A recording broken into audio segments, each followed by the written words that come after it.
Oke, sekarang saya akan menjelaskan tentang materi pasar modal syariah. Sebelum orang lebih mendalami apa itu pasar modal syariah, orang harus tahu DP sejarah. Nah, yang ada di Indonesia. Dimulai itu diterbitnya itu reksadana syariah oleh PT Dana Reksa Investment Management pada tanggal 3 Juli tahun 97. Nah, selanjutnya Bursa Efek di Indonesia bekerjasama dengan PT Dana Reksa Investment Management dan mereka meluncurkan Jakarta Islamic Index pada tanggal 3 Juli tahun 2000 yang bertujuan untuk memandu investor yang ingin menginvestasikan dananya secara syariah.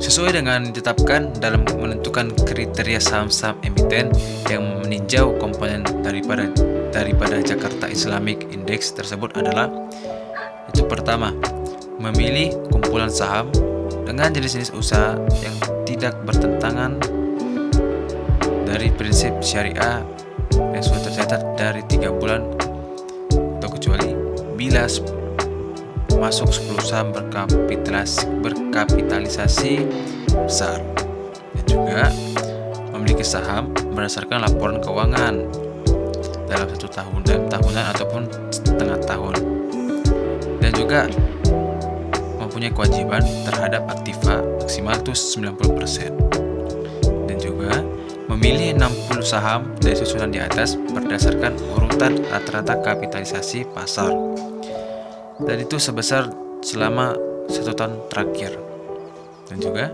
memiliki 30 saham berdasarkan tingkat likuiditas rata-rata nilai dalam sebuah perdagangan dalam 1 tahun terakhir. Nah, pada tanggal 18 tahun 2001, untuk pertama kali Dewan Syariah Nasional Majelis Ulama Indonesia atau DSN MUI mengeluarkan fatwa yang berkaitan dengan pasar modal, yaitu fatwa nomor DSN MUI 4/2001 tentang pedoman pelaksanaan investasi untuk reksadana syariah. Jadi instrumen ini menginvestasikan syariahnya itu di pasar modal, terus bertambah dengan kehadiran obligasi syariah dari PT Indosat Tbk pada bulan September tahun 2002.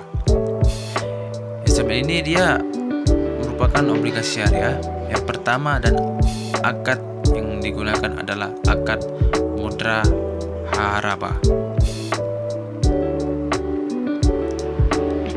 Dapat kita telusuri bahwa perkembangan institusional yang terlibat dalam pengaturan pasar modal ini dimulai dari antara Bapepam dan DSN MUI pada tanggal 14 Maret 2003.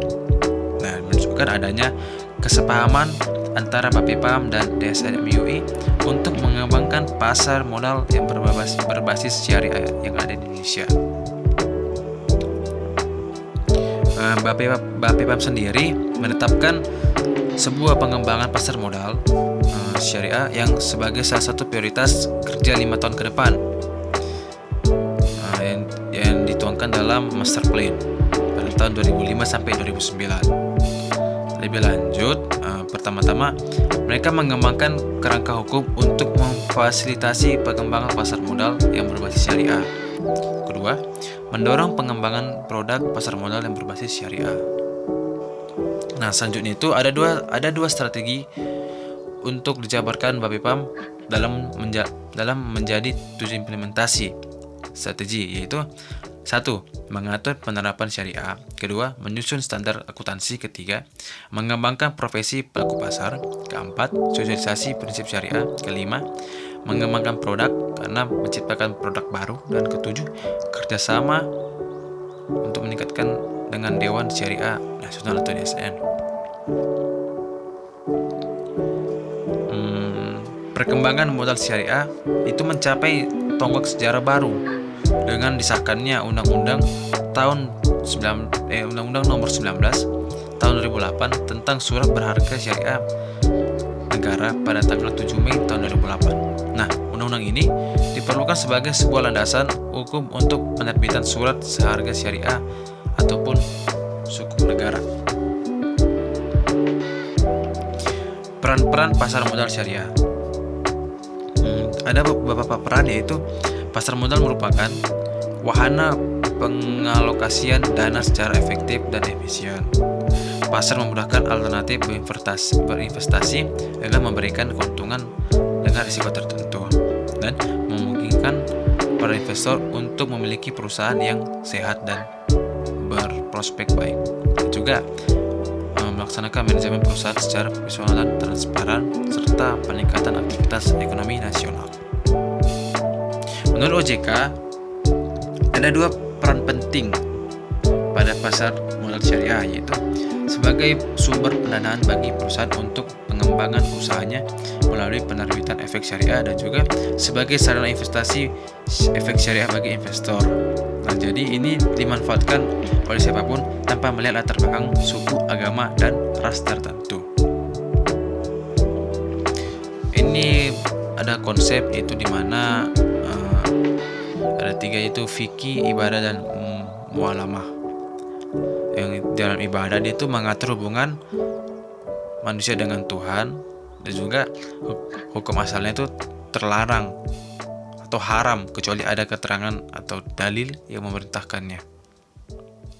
Secara muamalah itu mengatur hubungan antar sesama manusia, dan juga hukumnya boleh asal ada keterangan atau dalil yang melarangnya.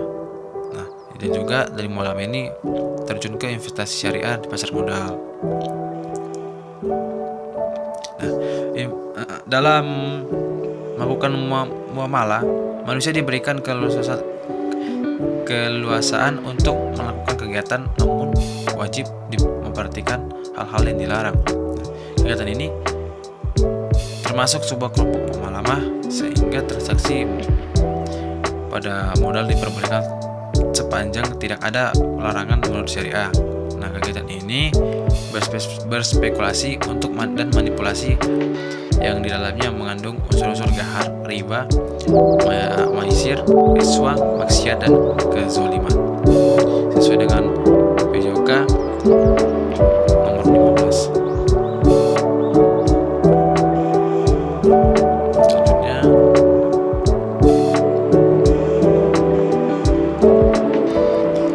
Selanjutnya, dari jenis produk di pasar modal syariah itu ada saham, sukuk, dan reksadana syariah. Kita kan dalam tentang saham dalam syariah. Saham itu merupakan sebuah surat bukti atau tanda kepemilikan bagi modal pada suatu perusahaan terbatas. Jadi saham itu merupakan bukti kepemilikan dalam perusahaan. Dan juga objek transaksi saham adalah kepemilikan perusahaan. Nah, saham ini hanya bisa diterbitkan oleh perusahaan atau korporasi, sedangkan negara tidak dapat menerbitkan saham. Investor itu berhak mengikuti rapat umum pemegang saham dan juga menikmati keuntungan perusahaan dalam bentuk kenaikan harga saham, juga bonus perusahaan atau dividen. Investor juga harus ikut menanggung kerugian perusahaan. Ada juga beberapa faktor, itu kinerja industri, kondisi politik, isu atau gosip dari perusahaan, dan juga kinerja perusahaan untuk preferensi utama investor. Keuntungan dari investasi saham ini itu berasal dari selisih harga jual dengan dividen. Sebuah investor itu memperoleh capital gain apabila selisih dari harga jual terhadap harga beli adalah positif. Apabila harga jual itu selisih terhadap harga beli adalah negatif ataupun harga jual lebih murah daripada harga beli, maka investor memperoleh kerugian investasi atau capital loss. Ada beberapa indeks saham di syariah, itu indeks saham komposit, saham sektoral, saham dengan kriteria khusus. Jadi ini menunjukkan kinerja saham dengan membuat indikator pembanding dan pengukur kinerja dalam bentuk portofolio saham syariah. Lanjut.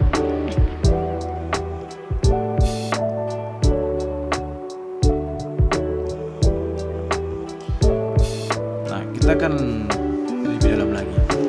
Indeks saham komposit itu adalah indeks saham yang menghitung seluruh saham yang tercatat dalam bursa efek.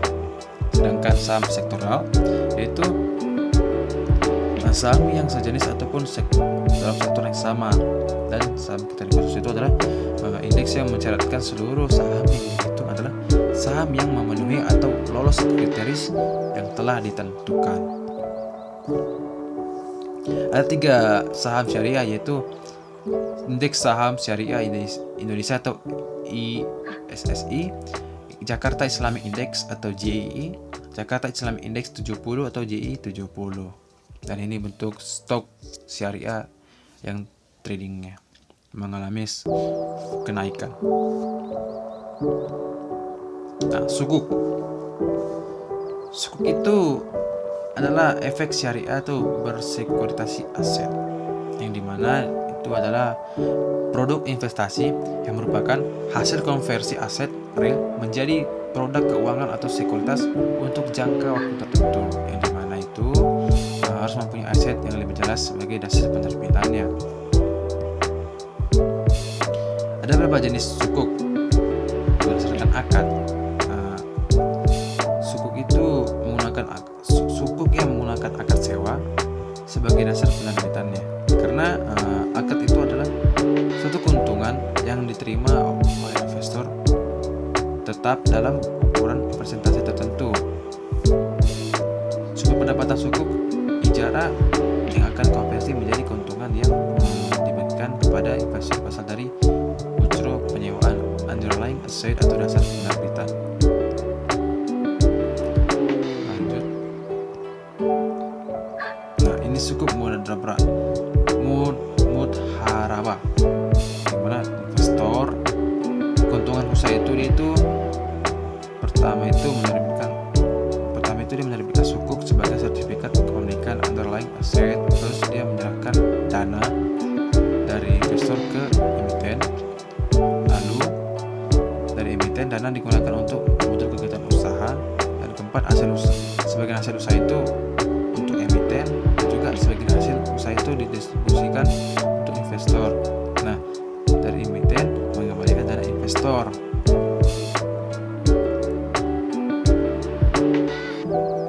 Kita bahas lebih kulit saja tentang suku wakalah, yang dimana itu yang menggunakan skema akad sebagai dasar penerbitannya.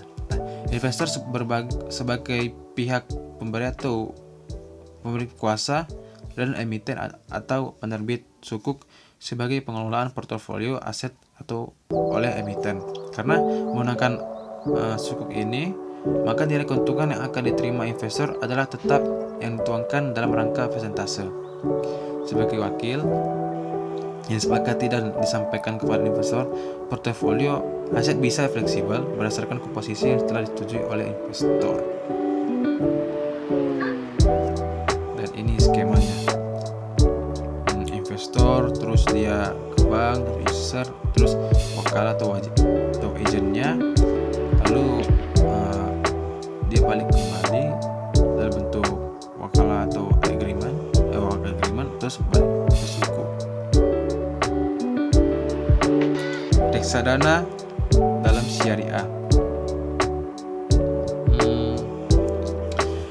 yaitu efek syariah berbentuk pengumpulan dana investor melalui penerbitan produk dana yang mencapai atau yang memenuhi prinsip Islam. Nah, pada dasarnya itu digunakan akad, dan penerbitan reksadana adalah wakala bil ujrob. Meskipun para pihak yang berakad bisa berbeda bergantung pada bentuk dan reksadana syariah. Jadi para investor itu masukkan dana ke reksadana, lalu berinvestasi berbentuk portofolio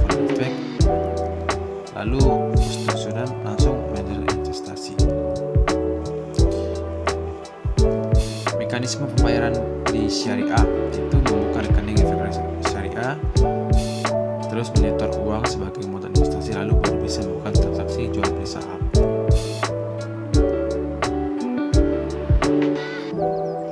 Rekening efek syariah atau REF dan rekening dana nasabah atau RDN.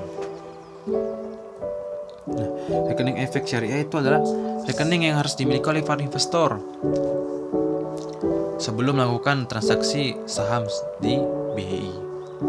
Pembukaan rekening hanya bisa dilakukan melalui perusahaan efek yang telah mempunyai SOT atau Syariah Online Trading System. Selain REF, akan dibuatkan juga RDN yang pembukaan rekening atau pendaftaran menjadi investor saham syariah. Rekening menampung semua saham syariah atau portofolio saham syariah dimiliki oleh para investor. Serta RDN itu yang menampung semua uang investor, baik modal investasi, hasil keuntungan investasi, dan hasil penjualan saham syariah. Ada jenis akad pasar modal syariah, yaitu ijarah atau perjanjian akad, di mana pihak memiliki barang atau jasa berjanji kepada penyewa atau jasa untuk melakukan atau menyerahkan hak penggunaan pemanfaatan suatu barang dan memberikan jasa dimiliki pembeli atau pemberi jasa dalam waktu tertentu. Kafalah yaitu perjanjian akad di mana pihak penjamin berjanji akan memberikan jaminan kepada pihak yang dijamin untuk memenuhi kewajiban yang telah dijamin kepada pihak lain. Dan juga mudaharabah itu perjanjian di mana pihak yang menyatakan dan yang berjanji. Termakalah perjanjian di mana pemberi kuasa memberikan kuasa pada pihak yang menerima kuasa itu. Lanjut. Perkembangan suku dunia ditandai oleh beberapa peristiwa berikut. Seperti di Yordania, itu di mana negara pertama penerbit sukuk domestik dan sekaligus negara pertama yang menerbitkan undang-undang tentang sukuk bernama Muqarrarah Bond ACT pada tahun 1981. Malaysia merupakan negara pertama penerbit sukuk global pada tahun 2002. IDB atau Lembaga Keuangan Internasional pertama dalam bentuk penerbitan sukuk. Jerman adalah negara non-Islam pertama yang penerbit sukuk. Fungsi keberadaan pasar syariah ini itu memungkinkan bagi masyarakat yang berpartisipasi dalam kegiatan bisnis dengan memperoleh bagian dari keuntungan dan risikonya. Juga meningkatkan modal dari luar untuk membangun dan mengembangkan lini produksinya. Spekulasi di pasar modal. Kegiatan spekulasi tidak berbeda dengan kegiatan mengambil risiko atau risk taking action yang biasa dilakukan oleh para pelaku bisnis atau investor. Ada yang membedakan spekulan dengan pelaku bisnis atau investor dari derajat ketidakpastian yang dihadapinya. Spekulan berani menghadapi sesuatu yang derajat ketidakpastiannya tinggi tanpa perhitungan, sedangkan pelaku bisnis investor senantiasa menghitung risiko dengan return yang diterimanya. Pertanyaan itu sekarang, bagaimana pasar modal syariah bisa meredam spekulasi? Dengan cara spekulasi itu kan tidak dilarang, bukan karena ketidakpastian yang ada di hadapannya, melainkan cara orang mempergunakan ketidakpastian tersebut manakala ia meninggalkan sense of responsibility dan rule of law-nya untuk memperoleh keuntungan semata dari adanya ketidakpastian. Nah, itulah yang dilarang dalam Islam. Salah satunya adalah dengan menetapkan minimum holding period atau jangka waktu memegang saham minimum. Dengan aturan ini, saham itu tidak bisa diperjualkan setiap saat, sehingga meredam motivasi mencari untung untuk pergerakan saham semata. Juga beberapa kendala dalam pasar modal syariah itu untuk dikembangkan. Itu belum ada ketentuan untuk liquidity legitimasi pasar modal syariah dari BAPEPAM ataupun pemerintah, misalnya undang-undang berkembang seperti undang-undang. Perkembangan pasar modal di syariah ini merupakan gambaran bagaimana legalitas yang diberikan BAPEPAM dan pemerintah lebih tergantung dalam pelaku pasar untuk menginginkan keberadaan pada pasar modal syariah. Nah, ada juga strategi yang perlu dikembangkan, yaitu perlu keaktifan dari pelaku bisnis atau pengusaha muslim untuk membentuk kehidupan ekonomi yang islami. Nah, hal ini guna memotivasi meningkatkan image para pelaku pasar terhadap keberadaan instrumen pasar modal yang sesuai dengan standar syariah. Dan juga keluarnya undang-undang pasar modal syariah perlu diperlukan untuk mendukung keberadaan pasar modal syariah ataupun minimal menyempurnakan undang UU-PM nomor 8 tahun 95, sehingga dengan hal ini diharapkan semakin mendorong perkembangan pasar modal syariah. Sekian dari materi yang saya sampaikan. Sekian dan terima kasih.